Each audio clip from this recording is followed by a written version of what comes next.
So today I'm going to show you guys how to make Jamaican Seamoss gel. And you see what Seamoss is good for: digestive health, mood enhancement, support reproductive health, healthy weight management, support overall health, and help rid body of excess mucus. And I got this from the Afrocentric Network on the west side of Atlanta. So stay tuned. I'm gonna show you guys how to make it.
So my Seamoss is finally clean thoroughly after about 30 minutes of thoroughly washing it. And trust me, you want to make sure you clean it thoroughly.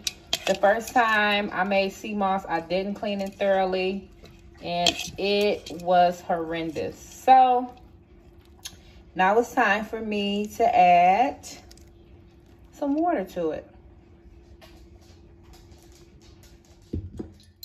So I'm not going to add just regular water. This is alkaline water. So I'm going to top it with alkaline water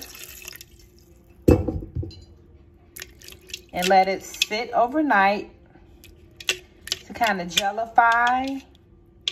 So this is going to sit overnight, not in the refrigerator, but actually on my counter.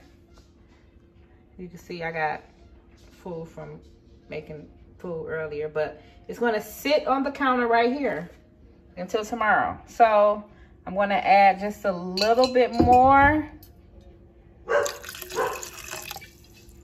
and let this sit. So stay tuned.